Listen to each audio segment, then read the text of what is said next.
سپہر کے 3 بجے ہیں۔ السلام علیکم، یہ ریڈیو پاکستان ہے۔ عمرانہ ناہید سے خبریں سنیے۔ پہلے اہم خبروں کا خلاصہ۔ پاکستان اور مصر نے علاقائی امن، استحکام اور ترقی کو فروغ دینے کے مشترکہ عزم کا اعادہ کیا ہے۔ ایک ممتاز امریکی جریدے نے کہا ہے کہ پاکستان نے مؤثر سفارتکاری اور دفاعی صلاحیت بروئے کار لا کر اپنی تصویراتی اہمیت بحال کر دی ہے۔ پاکستان اور برازیل نے لائیو اسٹاک، ڈیری اور گوشت کی صنعت میں شراکت داری مزید بڑھانے پر اتفاق کیا ہے۔ اسلامی تعاون تنظیم نے پاکستان سمیت 21 عرب اور اسلامی ممالک کے ساتھ صومالیہ کے علاقے صومالی لینڈ کو تسلیم کرنے کا اسرائیلی اقدام واضح طور پر مسترد کر دیا ہے۔ اردو اور سندھی زبان کے مشہور شاعر اور اسکالر شیخ ایاز کی آج 28ویں برسی منائی جا رہی ہے۔ پاکستان کرکٹ بورڈ نے سری لنکا کے خلاف 3 T20 بین الاقوامی کرکٹ میچوں کی سیریز کے لیے 15 رکنی ٹیم کا اعلان کیا ہے۔ اور اب خبریں تفصیل کے ساتھ۔ پاکستان اور مصر نے علاقائی امن، استحکام اور ترقی کے فروغ کے لیے مشترکہ عزم کا اعادہ کیا ہے۔ ان خیالات کا اظہار نائب وزیر اعظم اسحاق ڈار اور مصر کے وزیر خارجہ بدر احمد محمد عبدالعاطی کے درمیان آج ٹیلی فون پر گفتگو کے دوران کیا گیا۔ دونوں رہنماؤں نے دو طرفہ تعلقات کی مثبت رفتار پر اطمینان کا اظہار کیا۔ انہوں نے علاقائی و عالمی صورتحال بالخصوص صومالیہ اور یمن کی صورتحال پر بھی تبادلہ خیال کیا۔ ممتاز امریکی جریدے دی کیرولینا پولیٹیکل ریویو نے کہا ہے کہ پاکستان نے دفاعی صلاحیت اور سفارتکاری کو بروئے کار لا کر عالمی سطح پر اپنی اسٹریٹجک اہمیت بحال کی ہے۔ ایک مضمون میں جریدے نے دنیا میں پہچان حاصل کرنے میں پاکستانی قیادت کی دانشمندی کا اعتراف کیا ہے۔ جریدے کے مطابق رواں سال مئی میں پاک بھارت کشیدگی نے پاکستان کی دفاعی صلاحیت کو ثابت کیا اور اس کی عالمی حیثیت کو مستحکم کیا۔ جریدے کا کہنا ہے کہ جنوبی ایشیا، خلیج اور وسط ایشیا تک رسائی میں کلیدی پل قرار دے کر امریکہ نے پاکستان کی جغرافیائی اہمیت کو مرکزی حیثیت دی ہے۔ جریدے نے لکھا ہے کہ ٹرمپ انتظامیہ نے اپنی قومی سلامتی کی حکمت عملی میں پاکستان کو امریکہ کا کلیدی اتحادی قرار دیا۔ جریدے نے کہا کہ پاکستان نے سی پیک کے ساتھ کثیر جہتی توازن برقرار رکھ کر قومی مفاد کی بنیاد پر نئے معاشی راستے کھولے۔ خصوصی سرمایہ کاری سہولت کونسل کی کوششوں کے تحت پاکستان اور برازیل نے لائیو اسٹاک، ڈیری اور گوشت کی صنعت میں شراکت داری کو مزید وسعت دینے پر اتفاق کیا ہے۔ دونوں ملکوں نے گوشت کی پروسیسنگ اور مویشیوں کے نشوونما اور نگرانی کے نظام کی بہتری کے لیے مشترکہ ورکنگ گروپ کے قیام پر غور کیا۔ فریقین نے ڈیری شعبے کی جدت کے لیے برازیل کی اعلیٰ جنیاتی اور جدید ٹیکنالوجی پاکستان میں متعارف کرانے پر اتفاق کیا۔ لائیو اسٹاک اور ڈیری اصلاحات سے غذائی تحفظ میں مدد ملے گی اور روزگار کے نئے امکانات پیدا ہونے کے علاوہ پاکستان کی برآمدات میں بھی اضافہ ہوگا۔ SIFC کی فعال کاوشیں لائیو اسٹاک اور گوشت کے شعبوں کو عالمی سطح پر نئی شناخت، مسابقتی قوت اور سرمایہ کاروں کے اعتماد سے ہمکنار کر رہی ہیں۔ وفاقی حکومت نے مفرور عادل فاروق راجہ پر ریاست مخالف سرگرمیوں کی حمایت اور پروپیگنڈے کے باعث پابندی عائد کر دی ہے۔ وزارت داخلہ کی جانب سے جاری کردہ نوٹیفیکیشن میں کہا گیا ہے کہ عادل فاروق راجہ پر پابندی انسداد دہشت گردی ایکٹ 1997 کی شق 11 کے تحت عائد کی گئی ہے۔ وزارت کے مطابق عادل فاروق راجہ نے سوشل میڈیا کے ذریعے ریاست مخالف بیانیے اور پروپیگنڈے کی معاونت اور ترویج کی ہے، جو پاکستان کی قومی سلامتی، سالمیت اور امن عامہ کے لیے شدید خطرہ ہے۔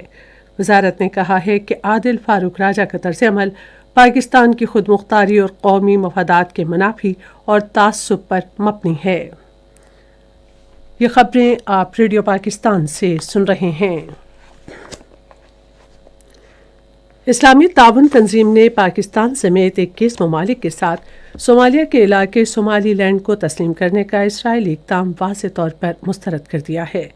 پاکستان، اردن، مصر، الجزائر، Comoros, Djibouti, Gambia, Iran, Iraq, Kuwait, Libya, Maldives, Turkey, Nigeria, Oman, فلسطین، قطر، سعودی عرب، صومالیہ، سوڈان، یمن اور اسلامی تعاون تنظیم کی طرف سے ایک مشترکہ بیان میں شر انگیز اسرائیلی فیصلے کو یکسر مسترد کر دیا گیا۔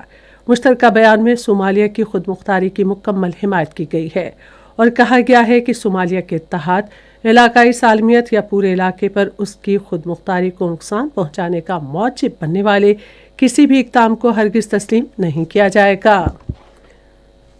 اقوام متحدہ میں پاکستان کے مستقل مندوب عاصم افتخار احمد نے اقوام متحدہ میں ممتاز پاکستانی سفارتکار رفیع الدین احمد کے انتقال پر گہرے دکھ اور افسوس کا اظہار کیا ہے۔ انہوں نے social media platform X پر ایک تعزیتی بیان میں کہا کہ رفیع الدین احمد بین الاقوامی سفارتکاری میں ایک سرکردہ شخصیت تھے اور انہوں نے عالمی ادارے میں کئی اہم عہدوں پر شاندار خدمات انجام دیں۔ عاصم افتخار احمد نے رفیع الدین احمد کی عظیم خدمات کو خراج عقیدت پیش کرتے ہوئے کہا کہ انہوں نے دنیا بھر کے سفارتکاروں خصوصاً پاکستان میں اپنے پیچھے ایک لازوال میراث چھوڑی ہے۔ بھارت کے غیر قانونی زیر قبضہ جموں و کشمیر میں بھارتی فوج نے سیکیورٹی خدشات کے بہانے سال 9 سے قبل فوجی کارروائیاں تیز کر دی ہیں۔ کشمیر میڈیا سروس کے مطابق علاقے کو انتہائی چوکسی کے تحت رکھا گیا ہے اور اضافی چوکیاں قائم کی گئی ہیں، گشت میں اضافہ کر دیا گیا ہے اور چھاپوں میں تیزی لائی گئی ہے۔ بارڈر سیکیورٹی فورس اور پولیس آپریشنل کنٹرول بڑھانے کے لیے دیہات میں تلاشی کی جارحانہ کارروائیاں کر رہے ہیں۔ بھارت کے مفتی اعظم شیخ ابوبکر احمد نے بنگلورو شہر کے مختلف علاقوں میں تقریباً 200 مکانات مسمار کرنے پر گہری تشویش کا اظہار کیا ہے۔ کشمیر میڈیا سروس کے مطابق انہوں نے اس کارروائی کو غیر انسانی اور غیر منصفانہ قرار دیا اور کہا کہ شدید سرد موسم میں معاشی طور پر پسماندہ مسلمان اور دلت خاندانوں کو بے گھر کر دیا گیا ہے۔ انہوں نے متاثرہ خاندانوں کی فوری بحالی کا مطالبہ کیا جو اپنے گھروں، ذریعہ معاش اور ضروری دستاویزات سے بھی محروم ہو گئے ہیں۔ اردو سندھی کے معروف شاعر، افسانہ نگار، دانشور اور ماہر تعلیم شیخ ایاز کی آج 28ویں برسی منائی جا رہی ہے۔ وہ 1923 میں شکارپور میں پیدا ہوئے اور گریجویشن مکمل کرنے کے بعد قانون کی ڈگری حاصل کی۔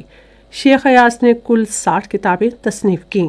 ان کا ایک بڑا کارنامہ شاہ عبداللطیف بھٹائی کی شاعری کے مجموعے شاہ جو رسالوں کا اردو ترجمہ تھا۔ شیخ ایاز کو ان کی ادبی خدمات کے اعتراف میں ستارہ امتیاز کا احساس دیا گیا۔ وہ 1997 میں آج کے روز کراچی میں انتقال کر گئے اور بھٹ شاہ میں شاہ عبداللطیف بھٹائی کے مزار کے احاطے میں آسودہ خاک ہیں۔ پاکستانی صحافی مونا خان نے لندن میراتھن ریس میں گینس عالمی ریکارڈ قائم کر کے ملک کا نام روشن کیا ہے۔ انہوں نے مقررہ وقت میں 42.2 کلومیٹر کا فاصلہ طے کر کے میراتھن جیت لی۔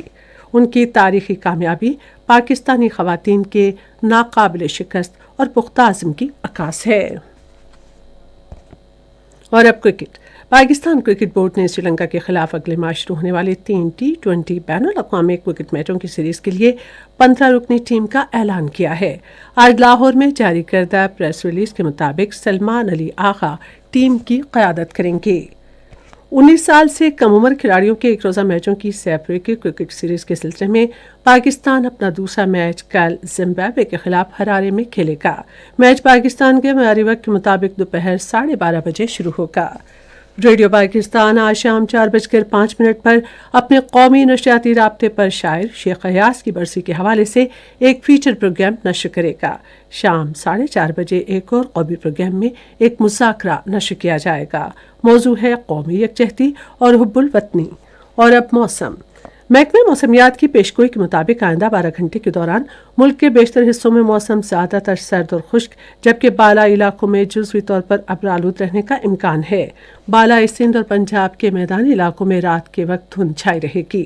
آج ریکارڈ کیا گیا بعض اہم شہروں کا درجہ حرارت: اسلام آباد اور Lahore 18 degree centigrade, Karachi 26، Peshawar 17، Quetta 13، Gilgit 11، Murree اور مظفر آباد 14 جبکہ سری نگر 11، جموں 19 اور لیہ میں -3 ڈگری سینٹی گریڈ۔